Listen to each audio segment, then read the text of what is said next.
Assalamualaikum warahmatullahi wabarakatuh. Bismillah walhamdulillah wassalatu wassalamu ala rasulullah wa ala alihi wa sahbihi wa man walah. Alhamdulillah, kita bersyukur kepada Allah Subhanahu wa taala karena Allah ya telah menjaga kita. Allah masih sayang dengan kita. Allah masih menjaga iman kita ya di saat sebagian mungkin di antara kita larut dalam dalam kesia-siaan. Pada hari ini, pada tanggal 25 Desember ini ya, mungkin ada sebagian kaum muslimin yang kurang memperhatikan dengan masalah akidahnya, sehingga mereka ya tidak peduli apakah hal ini berkaitan dengan akidah atau tidak.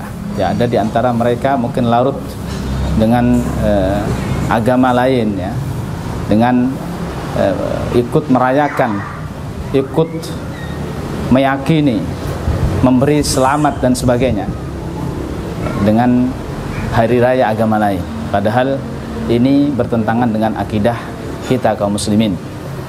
Seorang muslim yakin bahwasanya apa yang diyakini oleh agama lain itu tidak benar. Ini keyakinan kita ya, harus kita pertahankan bahwasanya agama satu-satunya di sisi Allah adalah Islam. Innad dina indallahil Islam.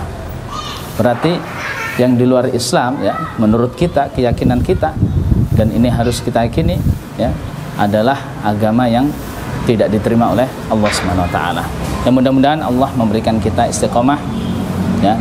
Demikian juga pada satu pekan yang akan datang ya, karena biasanya sebagian kita entah mereka karena tidak tahu ataupun karena hawa nafsu mereka mengikuti umat-umat terdahulu, dan ini sudah digambarkan oleh Rasulullah sallallahu alaihi wasallam, la tattabi'unna sanana man kana qablakum. Jadi kalian itu akan ikut dengan sunnahnya, dengan ajaran orang-orang terdahulu, umat terdahulu ya, sampai seperti quddah bil quddah ya, seperti bulunya panah itu mirip persis sejajar. Kalian memirip-miripkan diri kalian, memirip-miripkan ajaran kalian dengan ajaran mereka. Siapa mereka? Al-Yahud wa Nasara. Maka Rasulullah mengatakan, siapa lagi kalau bukan mereka? Makanya Islam memiliki jati diri sendiri, Islam memiliki izzah sendiri, dan seorang muslim harus yakin bahwasanya ajaran nabinya sallallahu alaihi wasallam itu adalah ajaran yang terbaik ya, ajaran yang diajarkan oleh Rasulullah sallallahu alaihi wasallam, ajaran yang terbaik ya. Ahsanul huda hudan Nabi sallallahu alaihi wasallam. Jadi sebaik-baik petunjuk adalah petunjuk Rasulullah sallallahu alaihi wasallam. Para bunda yang dirahmati Allah Subhanahu wa taala ya, kita lanjutkan pembahasan kita tentang 40 hadis yang berkaitan dengan anak-anak dan remaja. Hadis yang ke-16, wa an Jabir bin Abdullah radhiyallahu taala anhuma, dari Jabir bin Abdullah radhiyallahu taala anhuma. Ya, kita katakan radhiyallahu taala anhuma karena ayah Jabir itu Abdullah bin Amr bin Haram, itu juga sahabi. Jadi Jabir itu sahabi, ayah beliau pun juga sahabi. Qala, beliau berkata, lamma hadara Uhud ya, ketika terjadi perang Uhud. Perang Uhud itu adalah perang yang terjadi pada tahun ketiga Hijriyah. Ini perang besar kedua ya, perang besar kedua setelah perang Badar. Da'ani abi,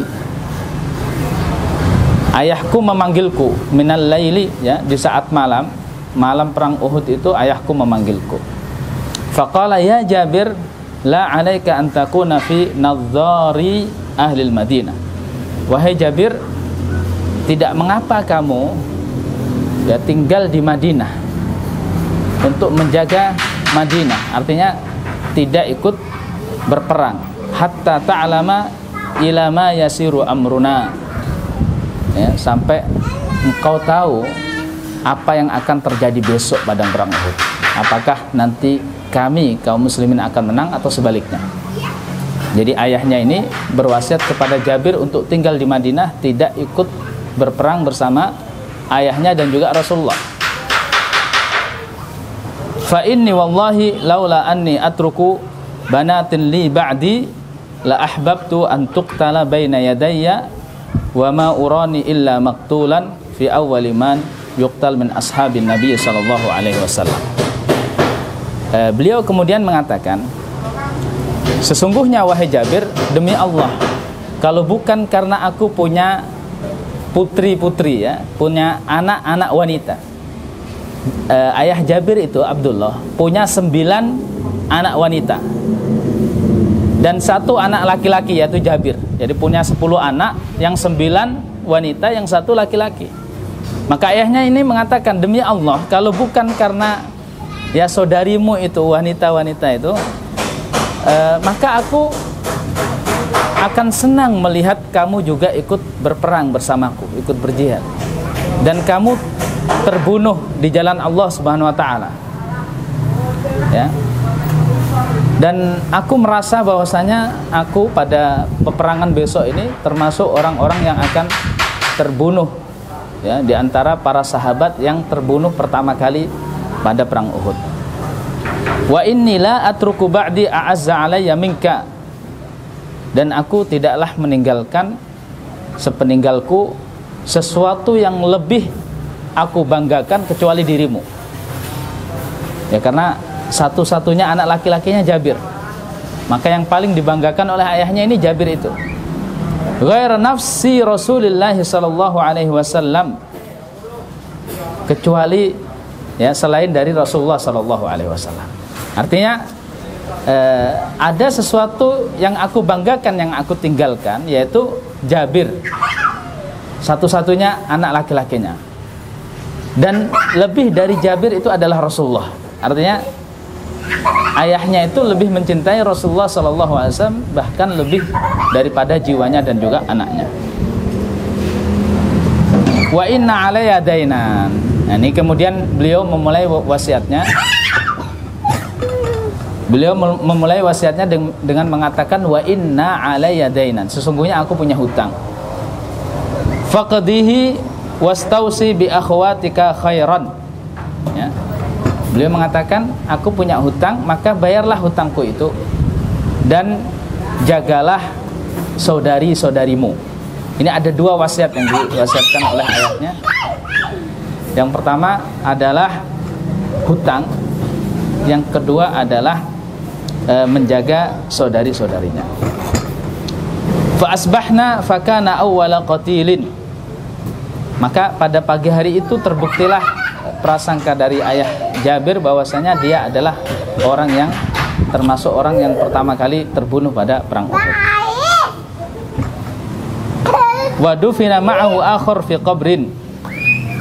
Maka ketika selesai peperangan, ayah Jabir ini dimakamkan dalam satu kubur bersama sahabat yang lain ya. Jadi perang Uhud itu kaum muslimin mengalami kekalahan. Karena kekalahan itu sehingga mereka merasa capek. Banyak di antara mereka ada 70 yang terbunuh. Ada sebagian besar yang lain terluka-luka. Ya, terluka. Maka mereka merasa capek untuk menggali satu kubur untuk satu jenazah, ini capek. Maka Rasulullah SAW mengizinkan untuk menggali ya satu kubur untuk beberapa jenazah. Di antara yang dikuburkan bersamaan itu adalah ayah Jabir, Abdullah, dengan sahabat yang lain. Tsumma lam tatib nafsi an atrukahu ma'al akhar fastakhrustuhu ba'da 6 ashhur. Kemudian aku merasa tidak tega ya, merasa tidak enak ketika meninggalkan ayahku itu dalam satu kubur bersama orang lain. Maka setelah 6 bulan aku bongkar kuburnya. Dan ini tentu berdasarkan izin dari Rasulullah SAW. Faja'altuhu fi qabrin ala hiddah. Kemudian aku pindahkan ke kubur tersendiri, ya, ke kuburan yang tersendiri. Aku pisahkan dari temannya tadi. Fa idza huwa kayaumin au kayaumi wada'tuhu illa syu'airatin kunna fi lihyatihi mimma yali al-ard, ya. Maka ketika beliau bongkar, Jabir ini mendapati ayahnya persis seperti pada hari dia meletakkannya di kuburnya, tidak berubah. Ya, masih segar, masih bugar ya, tidak ada bau. seperti pertama kali di hari Jabir meletakkan ayahnya itu di kuburannya, kecuali sebagian rambutnya yang menempel di tanah, ya mungkin sebagian rambutnya itu yang menempel di tanah mulai rontok, tapi bagian yang lain masih utuh. Muttafaqun alaih. Hadis ini diriwayatkan oleh Bukhari dan Muslim. Para bunda yang dirahmati Allah Subhanahu wa taala, kisah ini dikisahkan oleh Jabir ibn Abdullah, yang mana pada saat itu Jabir itu adalah seorang pemuda, ya, yang belum menikah. Demikian juga saudari-saudarinya, ya, adalah seorang pemuda yang belum menikah juga. Makanya ayahnya mengamanahkan kepada Jabir untuk menjaga saudari-saudarinya. Ketika terjadi perang Uhud, ya, Uhud itu adalah sebuah gunung yang berada di utara Madinah. Kalau kita di Masjid Nabawi sekarang kelihatan di sebelah utara. Bahkan ada jalan lurus, ya, jalan setapak, kalau kita jalan bisa sampai ke Uhud. Di situ terjadilah peperangan besar kedua pada tahun ketiga Hijriah, yaitu perang Uhud. Dan ini perang yang, ya, banyak sekali hikmahnya. Di antara hikmahnya di situ Allah, ya, membuka kedok orang-orang munafik. Kemudian di situ Allah menguji kesabaran para sahabat. Allah juga menguji ketaatan para sahabat. Dan pada saat itulah, ya, pada saat itulah ayah Jabir merasa bahwasanya ajalnya itu dekat, karena besok dia akan hadir ke perang Uhud. Menyadari hal itu, ayah Jabir berpesan kepada Jabir, karena ayahnya ini punya 9 anak wanita.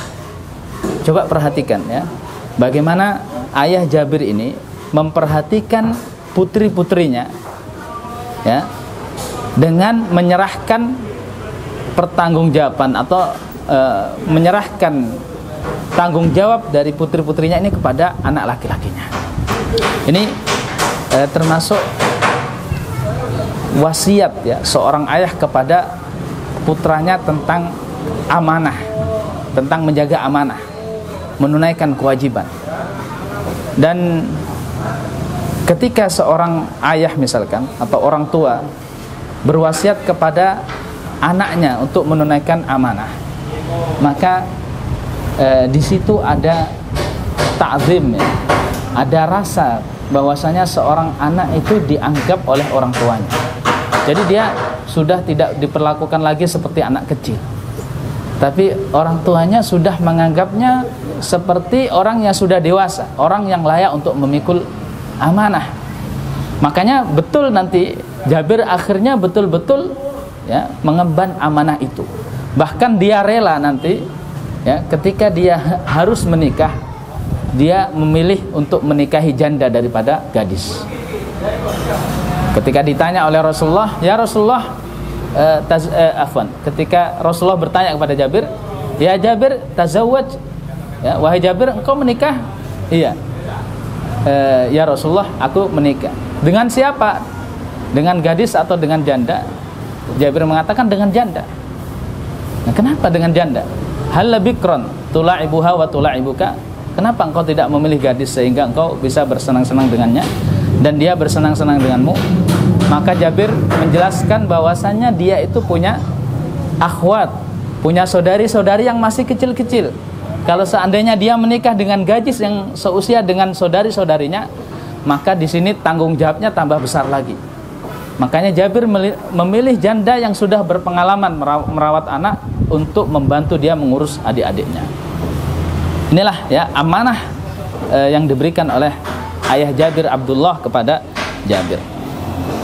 Dan di sini termasuk disyariatkannya berwasiat, terutama dalam kondisi-kondisi tertentu. Ya, misalkan seseorang yang sedang sakit parah. Ini apalagi kalau dia memiliki tanggungan, ya, tanggungan tertentu seperti hutang misalkan, atau amanah tertentu, atau dia ingin melakukan sesuatu yang mungkin terhalang, belum bisa dia laksanakan, maka bisa berwasiat. Ya, kalau kita lihat hadis Jabir ini, maka ada 2 wasiat. Wasiat yang pertama adalah menunaikan hutang. Ini hutang ini penting sekali, ya, karena berkaitan dengan hak-hak manusia. Yang mana hak manusia ini tidak cukup hanya dengan bertobat saja, tidak cukup, ya. Hak manusia itu harus ditunaikan, atau orang tersebut memaafkan kita. Jadi hak yang berkaitan dengan manusia, cara menyelesaikan hak itu ada salah satu dari dua cara. Cara yang pertama, kita menunaikan hak itu. Kalau misalkan itu adalah uang, kita kembalikan uangnya. Kalau itu adalah kezaliman, maka kita minta maaf, kita bersihkan nama baiknya. Itu cara yang pertama.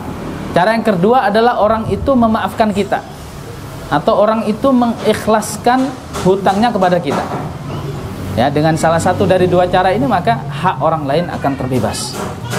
Dan kebanyakan kita itu kurang memperhatikan masalah hak yang berkaitan dengan orang lain.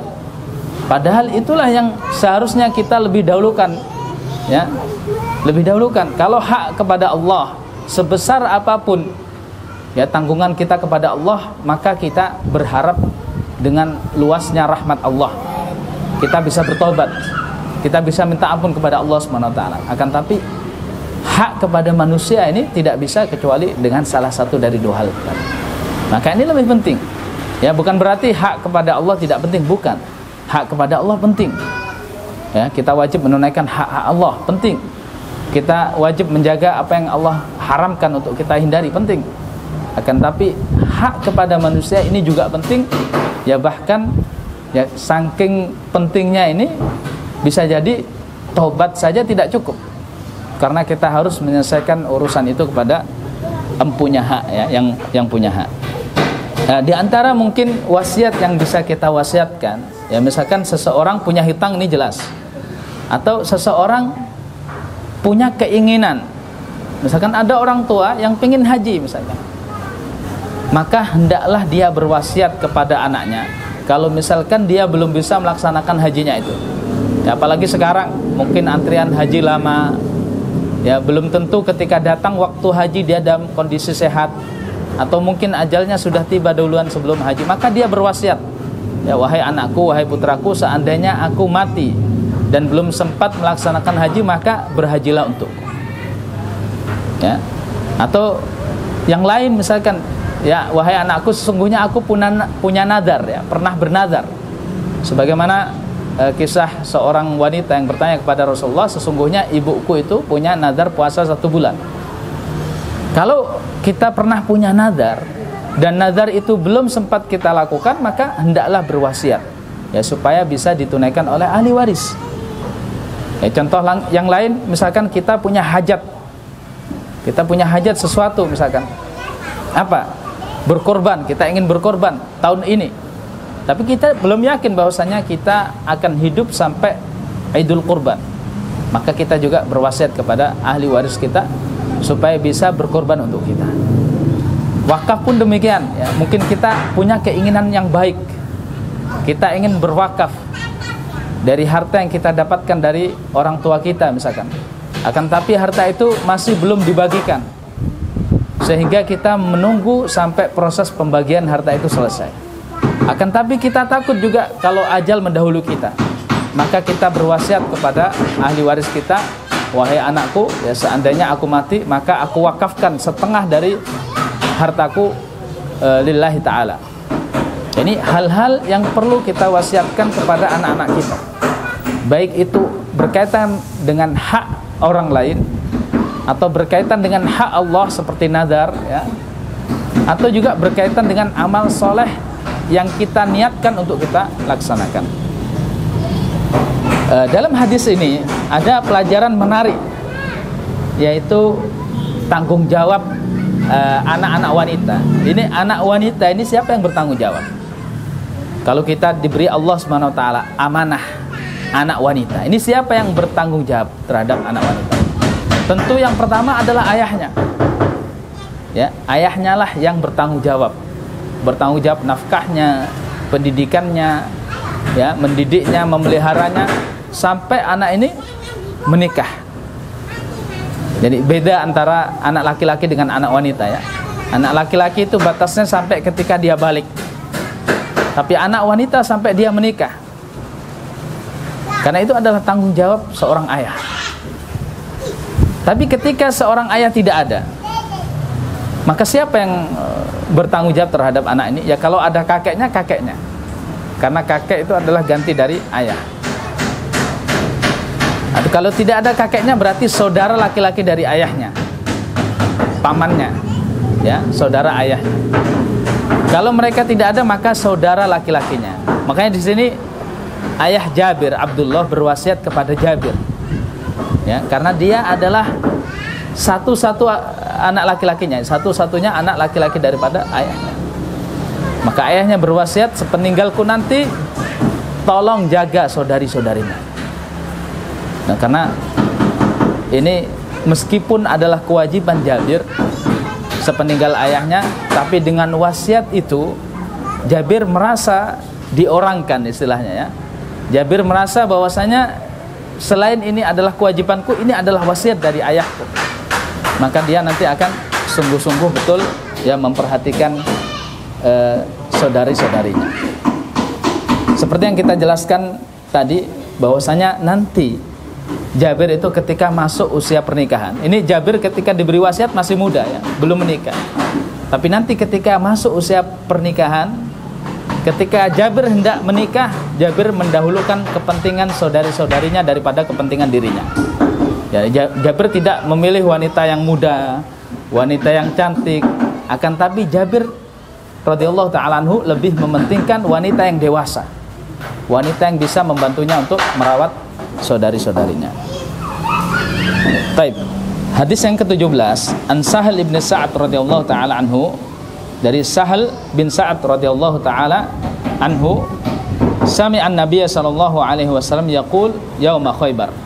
Jadi Sahal ini mendengar Rasulullah sallallahu alaihi wasallam berkata pada perang Khaybar, la'utiyanna ar-rayata rajulan yuhibbullaha wa rasulahu wa yuhibbuhullahu wa rasuluh. Aku akan berikan ar-rayah. Ar-rayah itu adalah bendera. Bendera perang yang biasanya dipegang oleh panglimanya. Besok aku akan berikan bendera ini kepada seorang laki-laki yang cinta kepada Allah dan Rasulnya, dan Allah dan Rasulnya pun cinta kepadanya. Rasulullah menyebutkan sifat laki-laki itu yang akan beliau berikan bendera adalah yang pertama, dia cinta kepada Allah dan Rasulnya. Ini sifat ini mungkin ya tidak istimewa ya, karena semua sahabat itu cinta kepada Allah dan Rasulnya. Tapi yang istimewa adalah sifat yang kedua, yaitu Allah dan Rasulnya cinta kepadanya. Yaftahullahu ala yadayhi, dan Allah akan memenangkan pasukan itu di bawah kepemimpinan laki-laki itu. Jadi Allah akan bukakan Khaybar di bawah kepemimpinan laki-laki itu. Faqamu yarjuna lidzalika ayyuhum yu'ta. Faghadaw wa kulluhum yarju an yu'ta. Maka mereka pun berdiri ya di pagi hari, mereka datang ke Rasulullah sallallahu alaihi wasallam berharap masing-masing dari mereka supaya merekalah laki-laki yang akan diberikan bendera. Ini dalam riwayat yang lain, mereka itu di malam hari itu, ini kan Rasulullah bicaranya sekarang,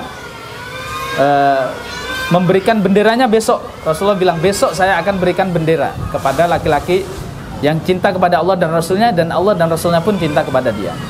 Besok pada malam itu sahabat semuanya bicara ya, siapa sih kira-kira laki-laki itu ya, mudah-mudahan siapa, apakah fulan atau diriku.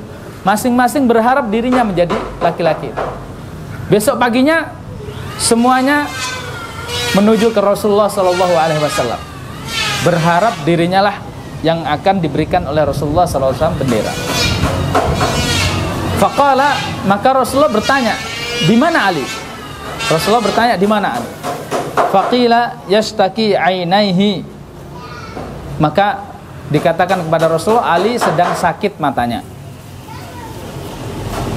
Fa'amara fadu'ya lahu fabasaqa fi ainaihi fabara'a makanahu hatta ka'annahu lam yakun bihi syai'. Maka dipanggillah Ali ya. Ali tadi kan dikatakan sakit mata, dipanggil. Kemudian Ali datang, maka Rasulullah ya meniup di matanya. Ya, Rasulullah meniup, artinya meniup yang disertai dengan ludah, ya, di matanya. Kemudian seketika itu Ali bin Abi Thalib radhiyallahu ta'ala anhu sembuh, seakan-akan dia tidak pernah sakit mata. Faqala nuqatiluhum hatta yakunu mithlana. Maka Ali pun berkata, ya Rasulullah, apakah kami akan memerangi mereka sampai mereka itu seperti kami, ya, sampai mereka itu masuk Islam.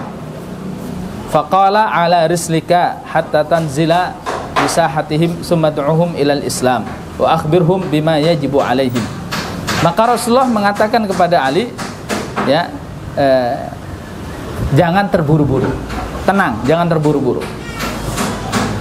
Tunggu sampai kalian itu berhadapan-hadapan dengan mereka, kemudian dakwahkan kepada mereka Islam, ajak mereka untuk masuk Islam. Kemudian jelaskan kewajiban-kewajiban mereka ketika mereka sudah masuk Islam. Jadi jangan langsung perang, jangan langsung perang. Tunggu, dakwahi dulu. Ini padahal pada saat itu situasinya adalah situasi peperangan. Akan tapi Rasulullah berwasiat kepada Ali bin Abi Thalib, jangan terburu-buru, jangan gegabah, tapi dakwahi dulu. Barangkali mereka mau masuk Islam, maka jelaskan kepada mereka tentang Islam, tentang kewajiban-kewajiban seorang muslim. Artinya, kalau kamu langsung perang bersama mereka, bisa jadi mereka terbunuh. Tapi apa faedahnya untuk mereka? Apa faedahnya untuk dirimu? Tapi kalau kamu dakwahi dulu dan bisa jadi mereka masuk Islam, maka faedahnya untuk mereka selamat dari neraka. Dan faedahnya untuk kamu, la an yahdiyallahu bika rajulan wahidan khairun laka min humrin na'am. Ya, faedahnya untuk kamu adalah ketika Allah memberikan hidayah kepada seseorang melalui perantaramu, maka itu lebih baik bagimu daripada unta merah, ya, harta yang paling mahal pada saat itu.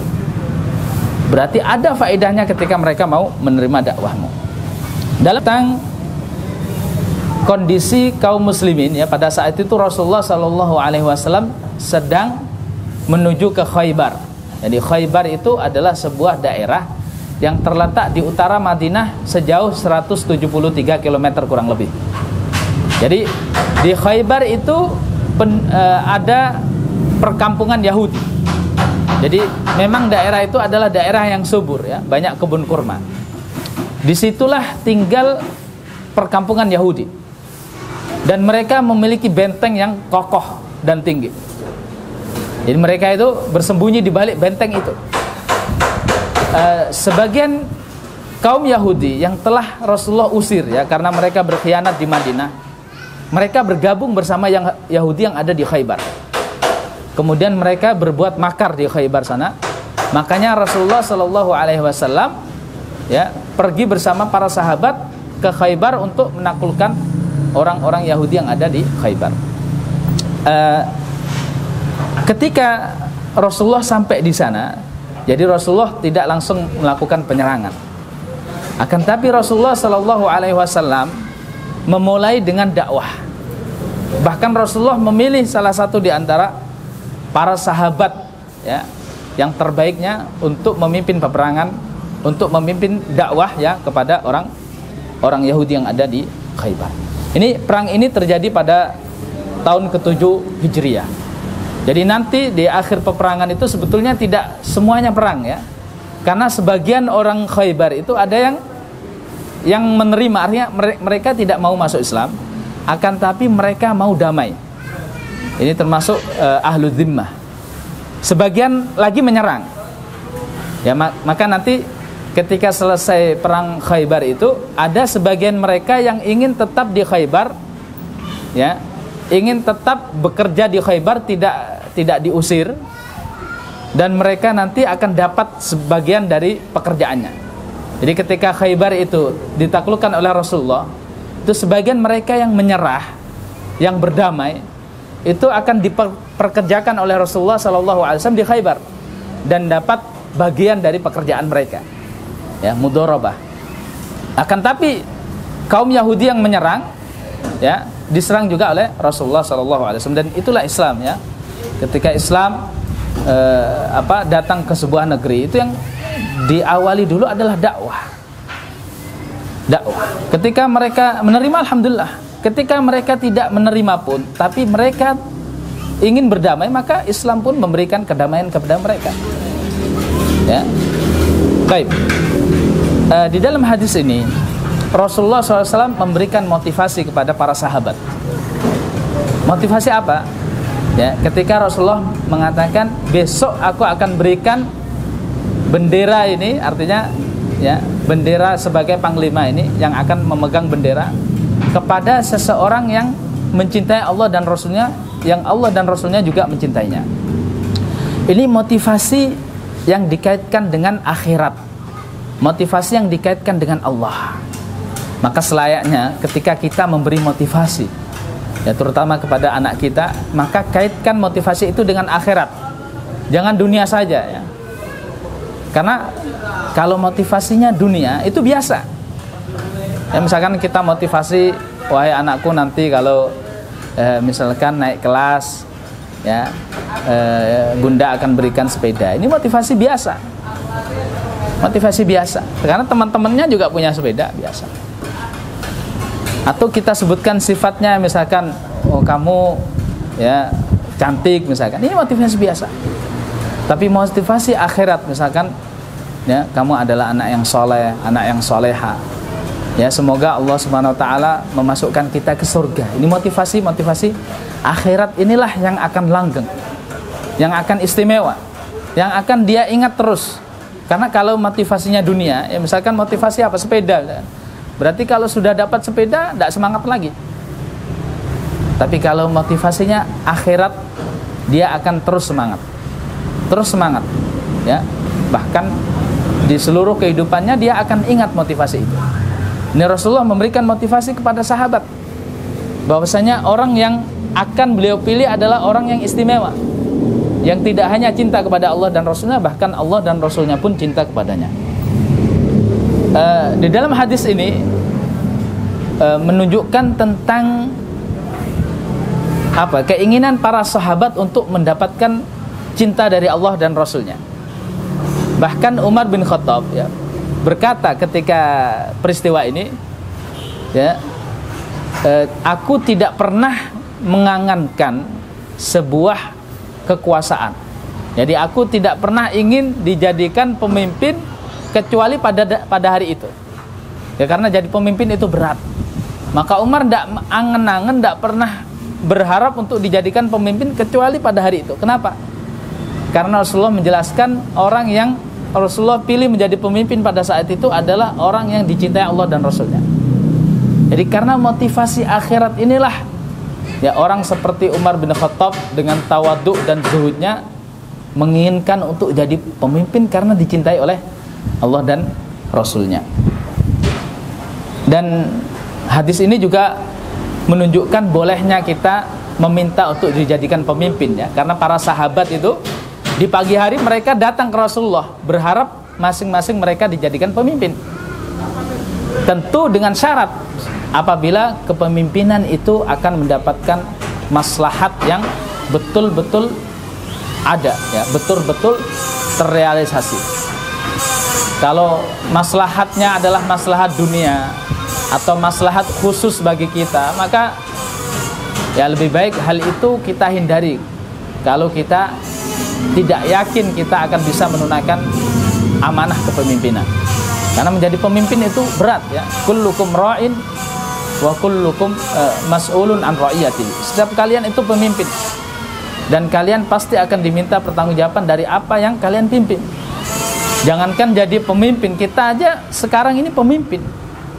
Paling tidak kita pemimpin untuk diri kita sendiri, pemimpin untuk anak-anak kita, pemimpin untuk rumah tangga yang ada di rumah suami kita. Ini sudah pemimpin, apalagi nanti mengurusi kepemimpinan yang lain. Ini berat. Maka kalau tidak ada maslahat yang pasti, ya maka lebih baik kita hindari hal ini, ya.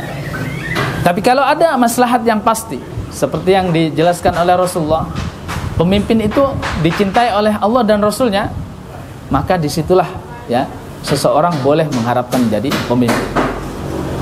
Ya, seperti permintaan Nabi Yusuf, ya, ij'alni ala khazainil ard, jadikan aku sebagai bendahara yang menjaga kekayaan bumi. Ini karena dia tahu bahwasanya di situ ada maslahat.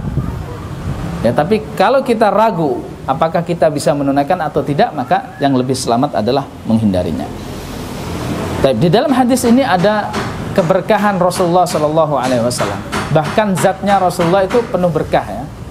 Di sini Rasulullah meniup ya dengan sedikit ludah ya, maka Ali bin Abi Thalib sembuh. Ini adalah mukjizat dari Rasulullah Shallallahu Alaihi Wasallam. Dan dalam hadis ini juga ada keutamaan Ali bin Abi Thalib ya, bahwasanya dia termasuk sahabat yang mencintai Allah dan Rasulnya dan dicintai oleh Allah dan Rasulnya. Di dalam hadis ini juga ada keutamaan orang-orang yang menjadi penyebab hidayah bagi orang lain ya. Kadangkala orang itu dapat hidayah melalui jalan orang lain, yang mana orang lain ini yang menjadi penyebab datangnya hidayah ini akan mendapatkan pahala sebagaimana pahala orang yang mendapatkan hidayah melaluinya tanpa mengurangi pahala orang tersebut. Ad-dal 'alal khair kafa'ilihi. Orang yang menunjukkan kebaikan maka dia dapat pahala yang sama persis dengan orang yang melakukan kebaikan. Makanya pintu-pintu hidayah ini jangan kita lewatkan. Apa sih yang kita bisa? Kalau kita bisa menyampaikan nasihat, beri nasihat. Kalau kita bisa menyampaikan nasihat lewat tulisan, tulis lewat status misalkan, atau apa saja yang bisa kita lakukan, dan itu menjadi penyebab datangnya hidayah kepada orang lain, maka cobalah pintu-pintu ini, karena kita tidak tahu pintu mana yang akan mendatangkan kemaslahatan bagi kita. Ya, bisa jadi dengan status yang cuma biasa-biasa saja, akan tapi dari situlah datang hidayah. Bisa jadi dengan perkataan yang kita anggap ya biasa-biasa saja, tapi dari situlah ternyata datang hidayah. Bisa jadi dari sikap kita. Ya, ketika kita tampakkan sikap kita yang ramah, ya, sikap kita yang bisa bergaul dengan sesama, ya. Kita tidak menunjukkan sikap sombong, ya, kita tidak menunjukkan sikap egois, kita tidak mudah marah, ya, kita tidak eksklusif, akan tapi kita membaur dengan masyarakat. Kita bisa bermuamalah dengan baik. Ini bisa jadi menjadi pintu hidayah bagi orang lain. Ketika mereka melihat akhlak kita, ya Masya Allah, akhlak orang ini bagus. Kenapa? Oh, karena dia sering ikut kajian misalnya. Maka bisa jadi inilah pintu yang menggerakkan mereka untuk ikut kajian bersama kita. Akhirnya datanglah kebaikan-kebaikan, yang mana kebaikan ini ketika dilakukan oleh dirinya, maka kita juga ikut mendapatkan pahala tanpa mengurangi pahala orang tersebut. Maka jadilah kita pintu-pintu hidayah bagi orang lain, ya, pintu-pintu kebaikan bagi orang lain. Baik, kita lanjutkan ke hadis yang ke-18 ya. An Aisyah radhiyallahu ta'ala anha, dari Aisyah radhiyallahu ta'ala anha, annal yahuda atau an-nabiyya sallallahu alaihi wasallam. Jadi suatu ketika orang Yahudi datang kepada Rasulullah sallallahu alaihi wasallam. Faqalu assalamu alayka, maka mereka berkata assam alayka.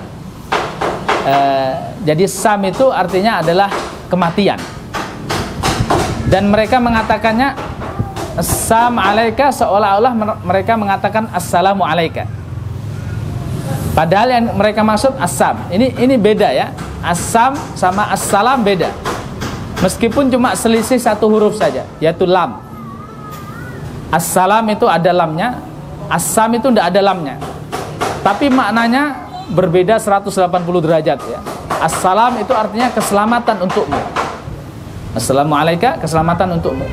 Tapi bukan itu yang diinginkan oleh orang Yahudi. Meskipun seakan-akan orang yang mendengar tidak teliti ya, tidak jeli, mereka ya mungkin menganggap orang Yahudi memberikan salam kepada Rasulullah. Tapi yang mereka maksud adalah as-sam, semoga kematian atasmu. Nah, ini kan doa buruk ya. Jadi mereka seakan-akan mendoakan kebaikan, tapi pada asalnya ya, pada niat mereka mendoakan keburukan. Maka apa yang dijawab oleh Rasulullah? Qala wa alaikum. Rasulullah hanya mengatakan wa alaikum. Demikian juga untuk kalian. Faqalat Aisyah. Aisyah dengar perkataan orang Yahudi dan dengar jawaban Rasulullah. Maka Aisyah pun mengatakan assalamu alaikum wa la'anakumullah wa ghadiba alaikum. Jadi Aisyah membalas perkataan orang Yahudi tadi, semoga kematian atas kalian dan laknat Allah dan kemarahan Allah.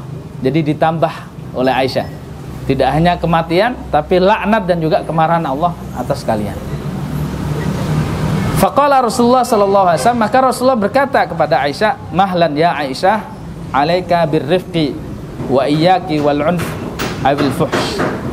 Rasulullah mengatakan, ya Rasulullah, ya Aisyah, pelan-pelan ya, mahlan, pelan-pelan, jangan tergesa-gesa. Hendaklah kamu lembut, hendaklah kamu lembut dan jangan kamu keras terhadap mereka. Artinya jawabannya janganlah dengan jawaban yang keras, dengan jawaban yang buruk, tapi hendaklah lembut ya. Qalat awalam tasma' ma qalu. Maka Aisyah bertanya kepada Rasulullah, wahai Rasulullah, apakah kamu tidak mendengar apa yang mereka katakan?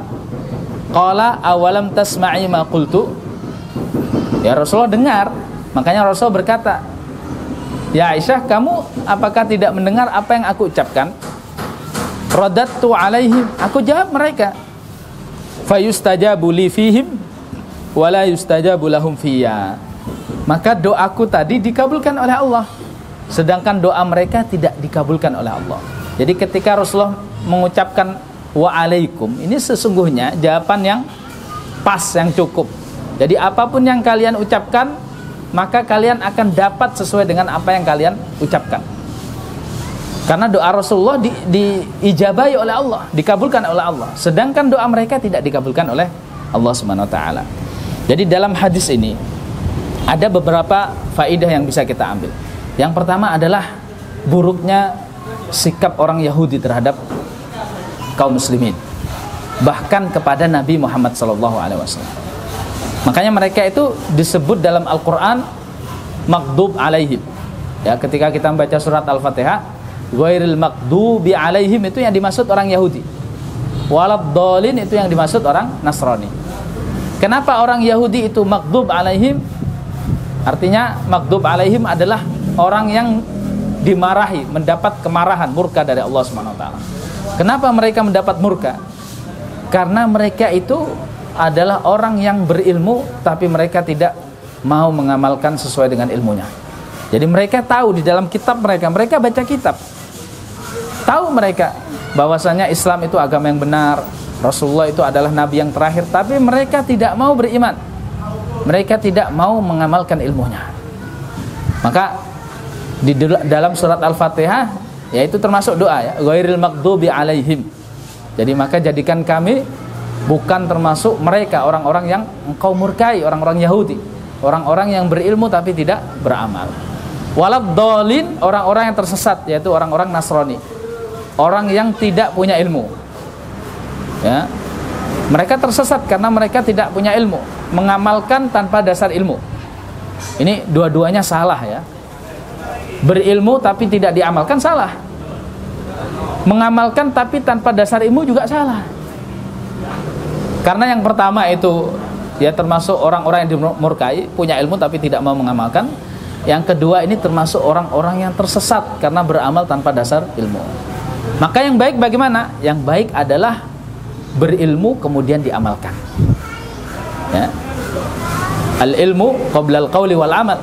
Berilmu dulu baru kita beramal dan berbicara. Nah, dalam hadis ini dijelaskan juga termasuk kebiasaan orang Yahudi itu adalah rekayasa. al-hiyal. Bahkan dalam agama pun mereka merekayasa. Ini mereka mengucapkan salam, ya, tapi mereka rekayasa dengan mengucapkan as-sam, ya, kematian. Dan itu merupakan kebiasaan orang Yahudi. Jadi mereka menampakkan atau mereka melakukan sesuatu yang nampaknya boleh, tapi hakikatnya suatu tersebut diharamkan. Kelihatannya boleh, kalau dilihat boleh, tapi kalau dilihat dari niatnya maka sesuatu itu haram, tidak boleh. Ya, contohnya ketika Allah melarang mereka untuk bekerja pada hari Sabtu, mereka secara zahir itu tidak bekerja hari Sabtu, tapi niat mereka adalah bekerja pada hari Sabtu. Bagaimana? Jadi hari Jumat itu mereka menancapkan atau menaruh jala-jala mereka hari Jumat. Karena ikan datang hari Sabtu, ya. Allah uji mereka, Allah uji kesabaran mereka dan ketaatan mereka dengan mendatangkan ikan hari Sabtu. Ini harinya orang Yahudi tidak boleh bekerja. Tapi kemudian mereka apa yang mereka lakukan? Hari Jumat mereka pasang jala-jala ini. Kemudian hari Ahad mereka ambil. Sehingga ikan yang datang hari Sabtu itu bisa mereka jala, bisa mereka ambil meskipun tanpa mereka bekerja. Ini zahirnya kan tidak apa-apa kan? Karena hari Sabtu mereka tidak bekerja. Mereka hanya bekerja hari Jumat dan hari Ahad. Tapi secara niat mereka niatnya buruk. Ya, maka jangan kita mengikuti, ya, adat atau kebiasaan mereka ini. Di antaranya adalah misalkan muamalah, ya. Dalam hal muamalah ini ada muamalah yang zahirnya itu boleh, tetapi secara maksud adalah muamalah yang diharamkan. Contohnya misalkan ada seorang yang menjual sesuatu kepada orang lain, ya, misalkan, ya, saya punya motor, misalkan saya punya motor saya ini saya jual kepada orang lain. Wahai fulan, belilah motorku ini dengan harga misalkan 5 juta secara cash, belilah, ya, beli motorku 5 juta secara cash, dengan syarat kamu menjualnya lagi kepadaku dengan harga 7 juta dalam tempo 2 bulan misalkan. Ini kalau kita lihat muamalahnya satu persatu, maka muamalah yang boleh secara zahir. Yang pertama jual beli cash, yang kedua jual beli dengan kredit, dua-duanya boleh. Tapi kalau kita melihat dari niat muamalahnya, maka ini adalah muamalah riba. Kenapa? Karena motornya tadi tidak berpindah kepemilikan. Motor saya dapat uang 5 juta pinjaman, kemudian nanti saya kembalikan 7 juta dalam tempo 2 bulan. Ini kan hakikat riba seperti itu. Pinjam uang sekian, nanti dikembalikan lebih. Maka hindari hiyal, ya, rekayasa dalam syariat ini. Karena ini termasuk kebiasaan orang Yahudi, ya. Mereka itu senantiasa merekayasa. Bahkan agama pun mereka rekayasa.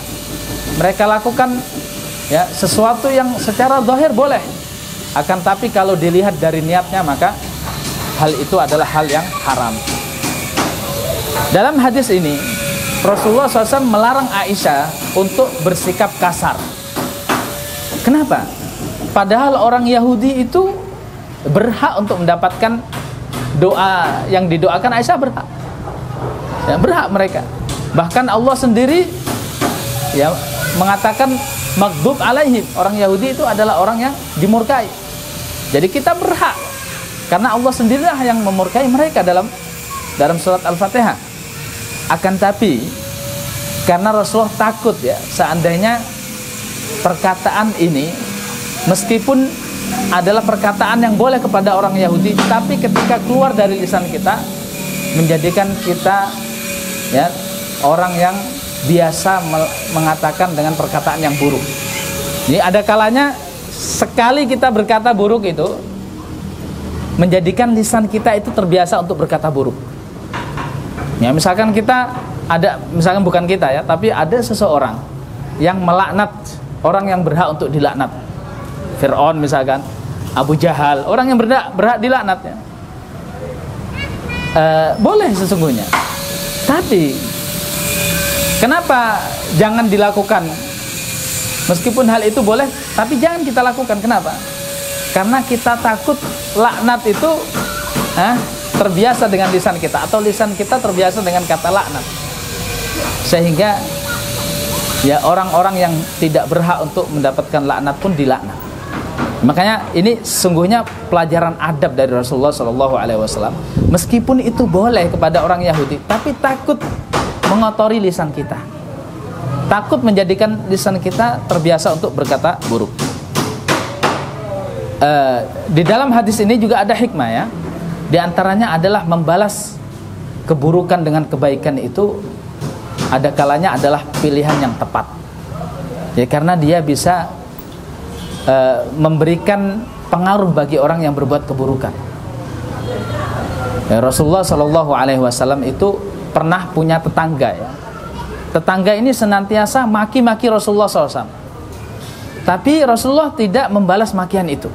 Bahkan Rasulullah itu datang memberikan makanan kepada orang ini, dan orang itu buta ya. Ketika Rasulullah wafat, Abu Bakar melanjutkan kebiasaan Rasulullah. Jadi Abu Bakar tahu Rasulullah itu punya tetangga yang biasa diberikan makanan oleh Rasulullah SAW. Kemudian beliau pun datang memberikan makanan. Tapi orang ini tahu bahwasanya yang datang ini bukan Rasulullah SAW. Dari mana? Karena biasanya Rasulullah datang disuapi. Abu Bakar datang memberikan makanan tanpa disuapi. Dia tahu, oh ini yang datang berarti bukan yang dulu. Maka dia bertanya, di mana fulan yang dulu? Ya, ketika dikatakan fulan itu sudah meninggal. Kamu tahu siapa fulan?